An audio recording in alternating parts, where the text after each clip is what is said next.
Now today I'm going to show you a brilliant way to upcycle your old clothes using heat transfer paper, otherwise known as sublimation print paper.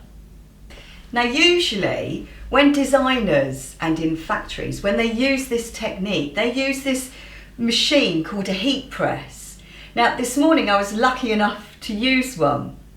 So I'll show you what we did with it.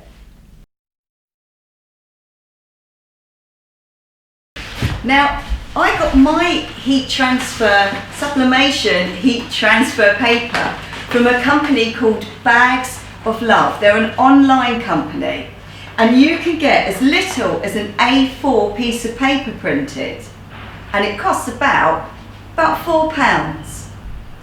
Now the brilliant thing about sublimation printing is that you can use the same print over and over again and it will just become a lighter version. Now the important thing about sublimation printing is that whatever you're printing it onto has to be at least 65% polyester content. Now for your images, you can create lovely paintings if you're good at art. Now what I did was, I looked on Etsy at some artist pages and there's this lovely guy called Nelson Ruger, I hope I'm pronouncing that correctly, Nelson, and he's got this site on Etsy called Nelson Makes Art. Now Nelson does these beautiful tiki Hawaiian looking paintings and he sells the prints on his site, but I asked him if I could buy his image to use to print onto the heat transfer. Now the image is much more vibrant than you can see here because when you get it printed onto the heat transfer paper, it looks kind of muted, but once it gets printed onto the fabric, it will come up really vibrant. Now also, I took a picture of one of my beautiful Dutch vintage scarves. I just wanted to show you what it looks like when it's printed on 100% polyester because then it comes out really vibrant. So this is a vest top that I'm going to use and this is the inside lining of a kind of trench raincoat and I think it will be fantastic with all the quilting. So I don't know how it's going to come out, but this is 100% polyester as well. And because I thought it would be brilliant for Nelson and his kind of Hawaiian tiki art, I thought it would be great if I did like a Hawaiian shirt. This is an A3 size heat press and it belongs to lucky Shaz, my sister. Now I'm not going to get too technical with this because most of you probably don't have a heat press at home and you'll be using an iron. Okay, this is kind of nerve-wracking.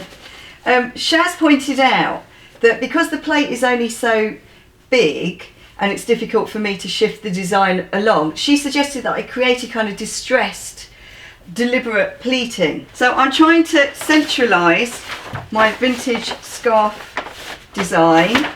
I've got it face down, the transfer paper, Teflon on top. Shaz says I pull it across, which is really scary because it all feels really hot. And now I've got to pull out the pin, pull it down. Oh my. All the way. All the way. Oh my God. And it's on a timer. So pull the pin out, lift it up. Okay. Right, so oh my goodness, I can see it already. That's amazing. Oh, it's amazing. And the colours are just so vibrant. Now that's the effect of those pleats that I did, which I think tie in quite nicely with the white that I left at the bottom. This is the second, so I've done it twice on the same bit, but it's still really vibrant. Wow, Bags of Love, you sure do good sublimation print paper. I don't usually like to get my arms out, but I'll do it for you so you can see. Look. Now that really is upcycling your top. So this is me doing Nelson's tiki print. Oh, that's amazing. So that is pretty good. Now, because this is more about you being able to do it rather than doing it on a heat press, for the rest of our experiments, we're going to go back to the studio and we're going to use a really hot iron.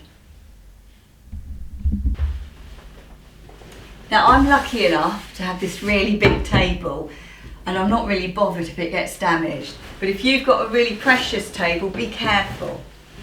Now, even though I'm not bothered about my table, I'm going to attempt to protect it a little bit. So I'm using this sort of slightly quilted fabric and cover it with pieces of newsprint. For the first project that I'm going to do using an iron, I'm going to use the sleeveless quilted lining from a coat, because it says it's 100% polyester.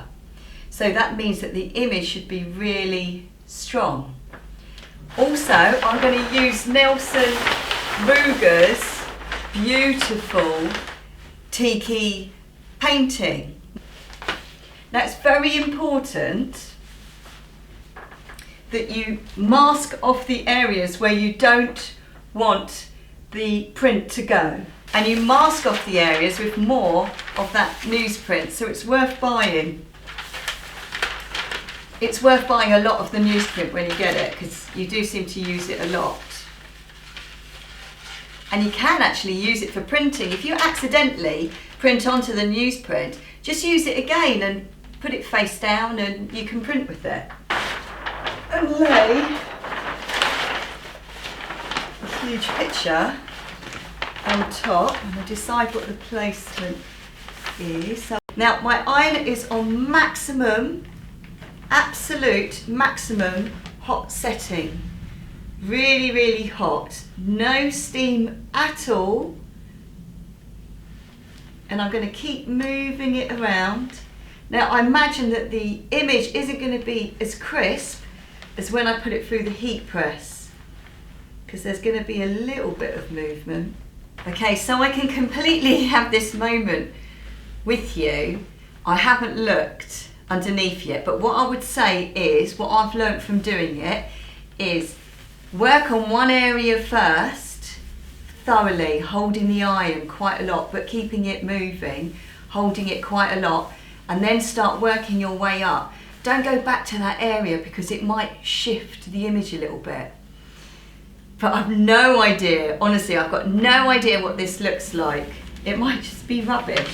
It might be, oh, God almighty, that is amazing. Look, who needs a heat press? I think doing it with an iron, particularly if you haven't got a big enough heat press, who needs a heat press? Because you can do a much bigger area and have so much more control. Oh, that's, look, I don't need to say anything, do I? That is just amazing. Right, should we do that reveal thing again? Look at that. Now, the only thing I regret is that I didn't get Nelson's signatures, so I think if I can, I'm just going to position his signature right there and see if I can just quickly iron it on. Look. Whoa, yay! So look, I want to tell you something. So first of all, wow. But also, it also seems that, say you had like a plain area, because I had quite a plain area here, I was able to position the transfer where the little house was, position it here and just iron that little bit and make it part of the picture. And look, I've done another bit of a red bush and a palm tree, and I think I'm just going to add something up around this area, some green or something. Now, obviously, I'm not going to be wearing this with shorts, but does it look like a serious bit of designer kit? and it just started its life as quilted lining from a man's trench coat. Okay, I'm just going to do a few experiments now. So I've got some kind of polyester crepe, and I've got some just regular net curtain fabric, you know, when they have it all lacy. I've got a plain coloured print, because you can just get blocks of colour printed. I'm going to lay that on top of my lace, and then let's see what happens when I iron the plain colour onto the lace that has the polyester, I think it's polyester anyway, underneath. So I'm going to do loads and loads of heat for this. I think maybe, woohoo, look at that, gosh. I think maybe if I'd have had a spongier blanket underneath, it would have stood more of a chance of going through. So look, so it's one way to dye and print your lace, which is fantastic. But then look, that really is quite interesting. So we've dyed the lace, well, we've printed the lace, and then we've got an impression on it on the fabric as well. I really quite like it on the paper too. We've got an impression of the lace on the fabric. My imagination's going wild. Is yours?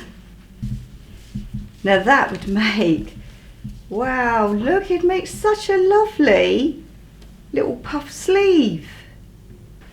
Now, as you can imagine, you can just go on forever with this technique and just keep experimenting with loads of different fabrics. Like I found that even sequins, I could transfer onto sequins, but only with the first strike.